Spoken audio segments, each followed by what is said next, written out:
up, everybody? It's Rox, and I'm coming to you today with a review for Love and Hip Hop ATL, the reunion show part 1 for season 1. All right, you guys, we done got into it, right? This is the beginning of the end. The reunion was a hot ass mess last night, and we got more that's promised to come in the next episode next week. But this week specifically, we got off to a pretty good start. I can tell y'all that it was very difficult for me to watch. I was trying to live tweet, watch the show, take the notes, laugh at what was going on. I had plumbing problems in my house yesterday, so it was a whole bunch going on for me, and it was hard for me to pay attention, but I did get through it, and it was entertaining. This show just does not disappoint ever. Y'all know how we are with the reunions and everything. It's just a recap of what's gone on in the season, but this show has been so good with really taking up the issues of the season that I enjoyed the reunion quite a bit. We're just going to talk about the highlights of the show. I'm not going to talk about every single piece,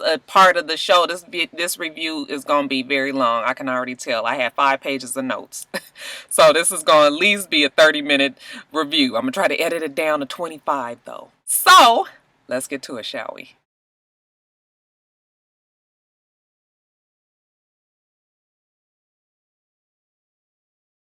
I think Mona is very, very smart. She keeps in control of the show, of the cast, the direction of the show, the plots, the storylines, the perception of it. I mean, she has so much of herself involved in this show, but we don't see it, but we know that she is still there. So I think that she is great. I mean, I love to see women as business women. I felt the same way about Shani, even though Shani got caught up in all of the drama. What sets Mona apart from Shani is Mona is smart enough to keep off camera. And we still know that she's there. And then she goes and then she hosts her own damn reunion. Like, who else gonna better do it than yourself, right? I just think that that's something that Shani could take from this. You, Shani, keep your ass up off that damn show next season. Mona hasn't been dragged around in the mud, and we still know that she is very much involved in this show, but, you know, we still respect her. So that's something that Shani can learn from her, I think. They start the show talking about how the show was, when it was first aired, how everybody kind of reacted to it. And, you know, people said that it was this scripted reality show and that everybody on there was acting. There was no truth to it and everything. And Mona was just like, no, it's not true. I don't have a script for this cast. Everybody is on here at their own will. Everybody is giving up a chunk of their life.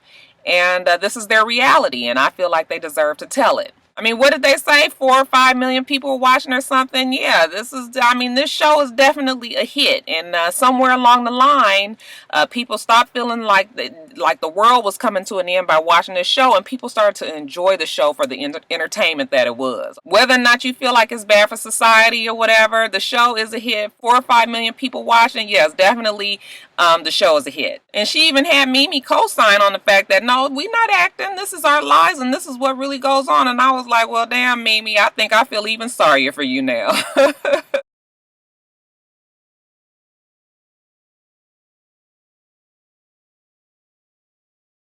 So the first hot button issue was Carly's age. You know, all season we've been trying to figure out exactly how old this girl is. We all been commenting that the child looks old, although I am not really sure if we all felt that she looked old or if K Michelle didn't drum it into our psyche that the bitch was old. Because, you know, from the very beginning, once K Michelle realized that she didn't like Carly, she kept on calling her old, saying that the bitch looked old, that she had wrinkles, that her neck was wrinkled, that she was 45 years old and played out and blah blah blah blah blah. Now when we look at Carly, we see old. She do kind of look old, but I have been willing to give the girl a benefit of the doubt, because sometimes people just do have that look and they might not be as old as they look.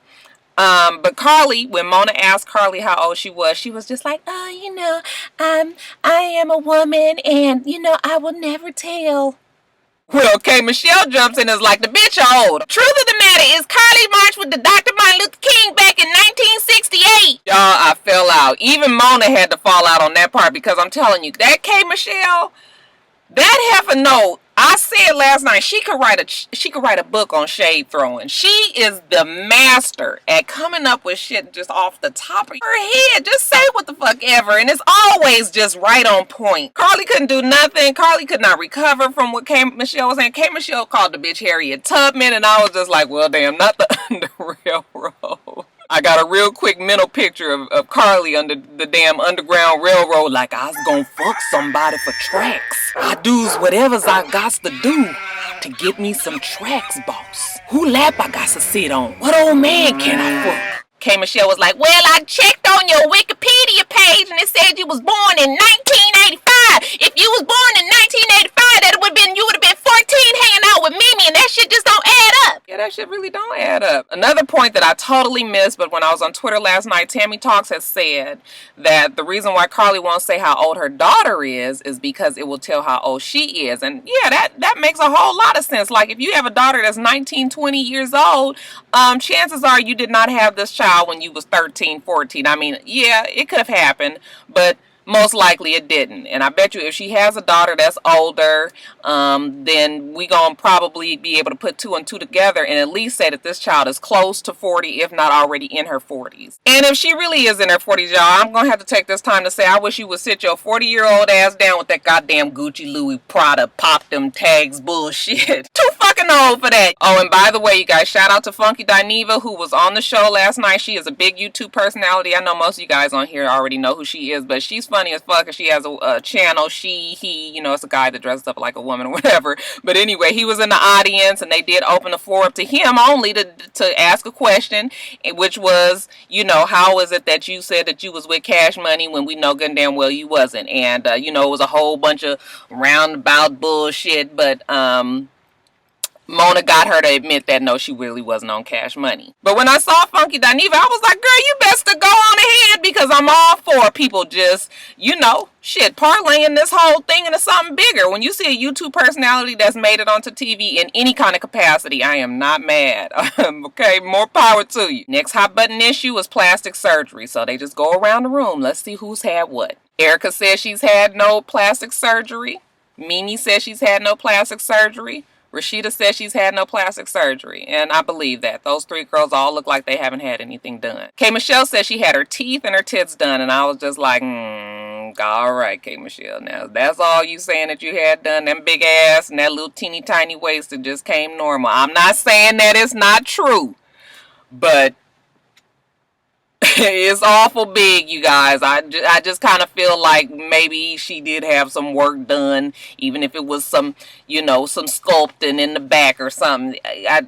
Hey, what y'all think? Y'all tell me. Do y'all think that she had some plastic surgery? Joseline is saying that she had her teeth and her tits done, which we can all tell that she definitely had them damn boulder-ass hard brick titties that she got done. I wish she would get the shit taken out and soften them up. I mean, fuck, what the hell is that she got in there? That shit cannot be saline. That shit look like some damn Nerf basketballs cut in half and just put in there with skin over it. She said that her ass is hers too, and I was just like, oh, wait the fuck a minute. You know good damn well that is not your ass. You would really want that to not be your ass normally. I don't think God would give anybody an ass like that. I mean, it's just, it's real big and muscular and high up and boxy and strange looking. Like, I don't know. I mean, do y'all think? I don't know. These asses, you guys. I mean, I know that this Atlanta, there's a lot of women with big asses out here, but yeah, some of this ain't.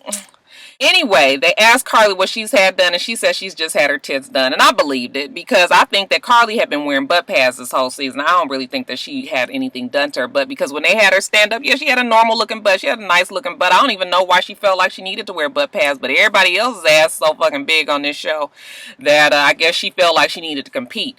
But when she stood up, yeah, that was proof right there. Yeah, bitch, that ass ain't look like the other lopsided, wobbly, lopsided ass shit that you've been wearing all season long. Girl, you should have just went on out like that and, you know, been like Mimi. Mimi don't care that she ain't got no fucking hips and a flat ass. I don't even know what's the big deal with the plastic surgery. Like, you get it done, and obviously people see that it's done, and we know that you've had some plastic surgery, then you want to deny it. Like, why get it done if you feel like you got to lie about it? It perplexes me, because I'm going to tell you what, when Rocky get big, honey, let me tell you, I'm going to get this fucking tummy tucked. I might get a little something done to the Maybe just a little bit, still not quite sure about the nose, but I'm gonna get some contouring. I'm all right with my boobs and everything, but yeah, I'm gonna get some stuff done. You best believe it. These teeth gonna be straight as fuck, white as I don't know what. Y'all just wait and see. Last hot button of the night is Joseline and whether or not the woman is a man or not. Joseline was just like, I don't know where that come from. Mona, you know that I was pregnant. You was in there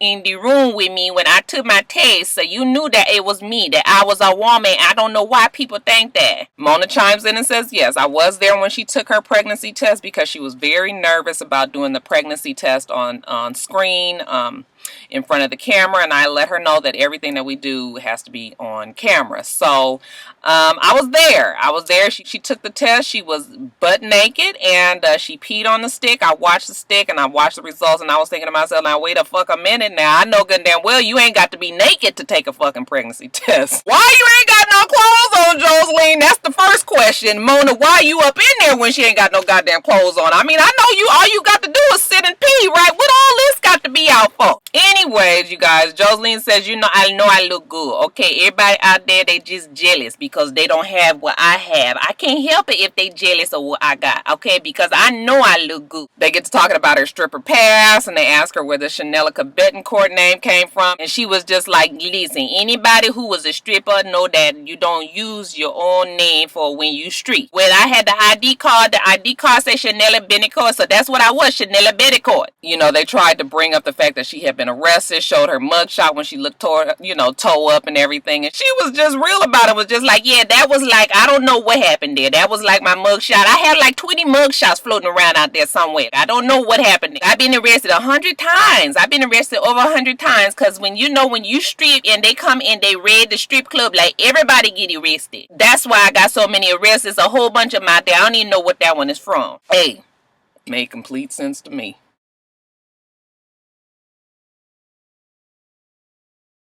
Rashida versus K Michelle. Very much a real beef. Mona asked Rashida why is it that she changed her view on this whole K Michelle Memphis situation as the show went on. And Rashida was just like, well, I know Memphis and Toya, they're good friends of mine. And as I was listening to K Michelle's story, it just started to not add up. And I don't really believe that it happened. K Michelle looked hurt. I'm sorry, I saw it in her eyes. She looked hurt, and but she hurried up and recovered. She covered that shit up really well, because people like her don't like to let you see weakness in her, obviously, especially after she's been in a domestic abuse situation. So she covered that shit up, and then she was on the fucking warpath. She was just like, you know what, Rashida, you was with me every day. We was taping. You were listening to my story. You were being sympathetic to what I had been through. You never ever said anything about you not believing me or anything like that.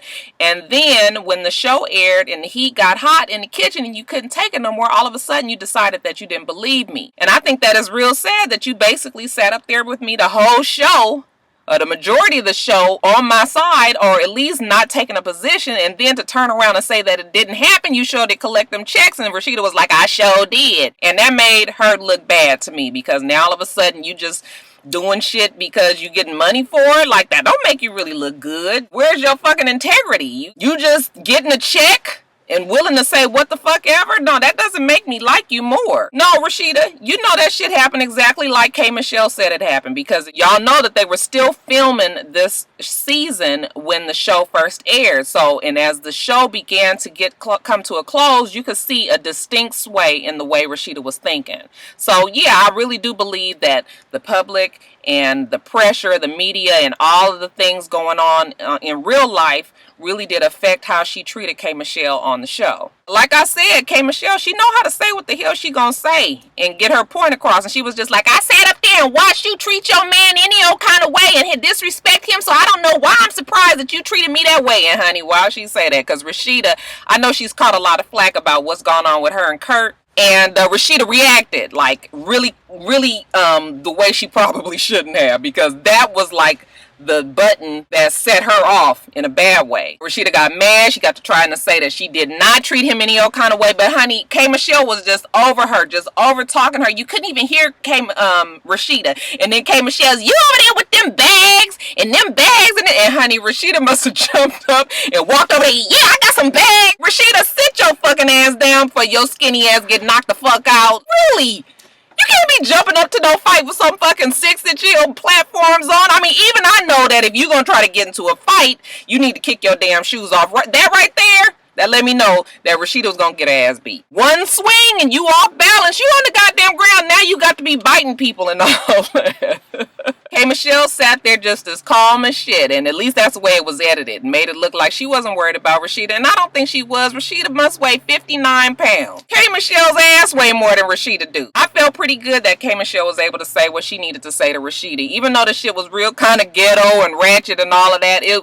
I'm glad she said it, because that's how we was all thinking. And it's a shame, you guys, because I really do like Rashida and K Michelle, so it's unfortunate. I really wish Rashida would have just stayed out of this whole big mess to begin with and remain neutral. Now this is the result. The fake beef is Scrappy and Stevie J, because, you know, all it is we trying to figure out who won that goddamn fight. You know, because the way it was edited, and supposedly they edited it because of Scrappy's probation officer was going to get him in trouble for fighting on screen. You know, whatever it was. When they asked Scrappy what happened, he was like, I put them paws on him, cuh. He had cuh to the end of everything now. Now, once Scrappy explained his position on why, you know, he felt like you can't just call his baby mama a bitch, it made sense to me. He was just like, no, you're not going to talk to any woman in my life that way, you feel me? And I was like, oh, okay, yeah, I guess that do make sense. You know, you ain't talking to his mama, his sisters, his daughter, his baby mama. Okay, I got it. Stevie J says that he body slammed them. Scrappy says that they fell in the bushes. You know, they get to talking back and forth about who went to the hospital and who won the fight and all of this stuff. But, you know, it was really kind of feeling like it was kind of more just kind of a joke between two guys. But you know who will fucking amp up a fight is the women. Women got a fucking problem, okay? And I think that the men probably get...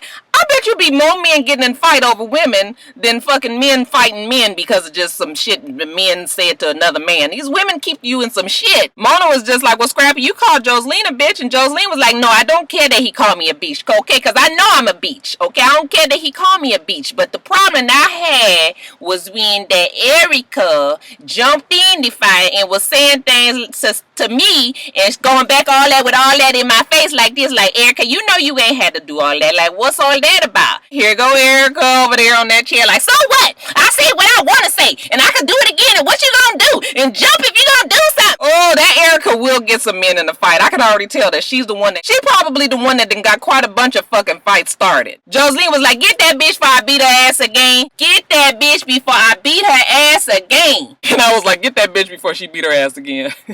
I don't know why Erica feels so, you know, but like I said, they hadn't seen. See, I don't think Erica had been seen the fight when Joseline got them fucking 6 FBI agents off of her at the goddamn therapies. Then to calm it all down, you guys, and bring some levity to the situation, I guess they bring Mama D up there, and, you know, Mona asked her, did she think that she should have told Scrappy to go and, you know, fuck up Stevie J? And, you know, she was just like, well, you know, when you are a queen and you have the prince and you have to protect your house, you cannot let no disrespect come into your home. The house has to be respected. All things are done decent and in that order. That's some hood royalty for you niggas. Roll that shit up and smoke it. So y'all know how this goes, the gleesome threesome. Joseline, who is in full I'm feeling myself mode, is really entertaining the crowd. I mean, she is entertaining the stage. I mean, fuck, everybody that's up on stage is laughing at everything she says. She is entertaining to us, and Stevie J might have been onto something when he said that he felt like he knew that she was a superstar, because however long that this 15 minutes of fame is gonna last for Joseline, at this moment she is big. She is the biggest part of this show, and this show is a big part of the media and the entertainment and what's going on right now. She's likable, and even though she's got kind of some skewed hotastic tendencies, at least she's able to see a duck for a duck, okay? She knows what the fuck Stevie J is, and she handles him accordingly. Mimi is still in some fairy tale la la goo goo gaga land, and I don't really know what's wrong with Mimi, but Mimi needs some professional help. The child does not see reality at all. Mona asked Stevie J if he loves Mimi, and he said, yeah, I do love her, but I'm not in love with her. Mona's like, well, y'all been together, you know, over these 15 years and everything. You guys never ever thought about getting married? And, you know, Stevie J was just like, well, you know, I'm not really the marrying type. Mimi was just like, no. I've never thought about it.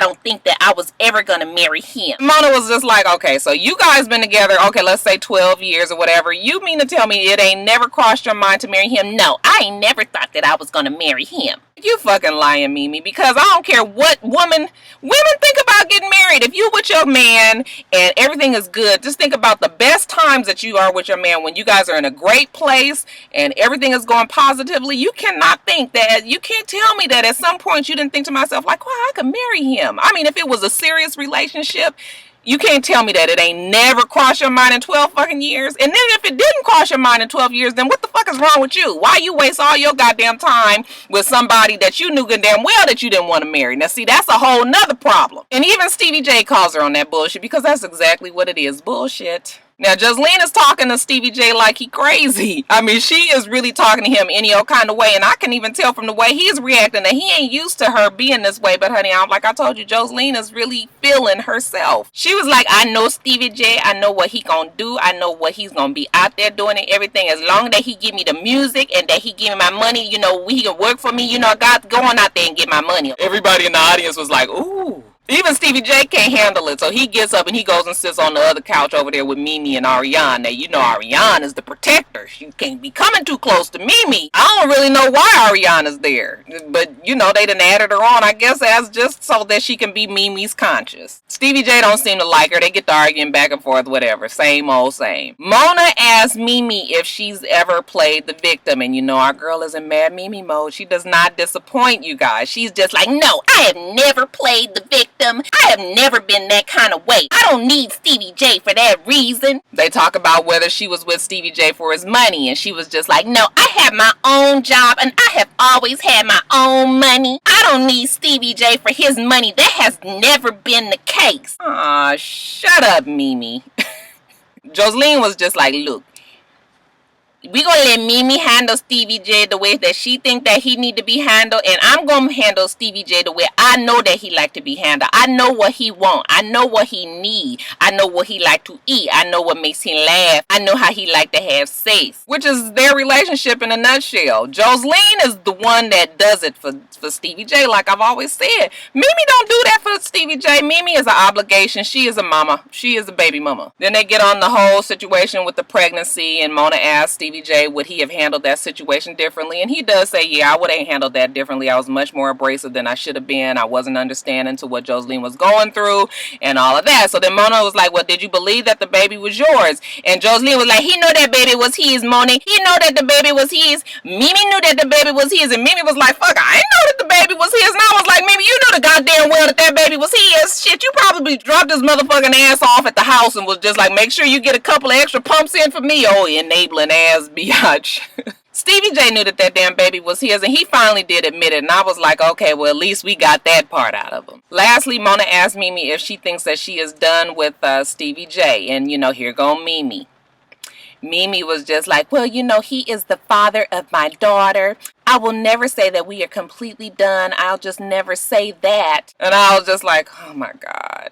Everybody in the fucking audience moaned. Everybody around the world moaned when we heard her say that. I don't know what else to say for Mimi. Even Ariane. And I was thinking, Ariane, you probably should be happy that she said that, because as long as she keep on running back and forth with Stevie J's ass, then you have a place on the show. Then Mona asked Stevie J if he was ever going to be done with Mimi. You know, he looks up in the air and he contemplates, and then he was just like, no. Like, we already knew, you guys. Stevie J and Mimi are like Cephas and Reese, okay? We still together.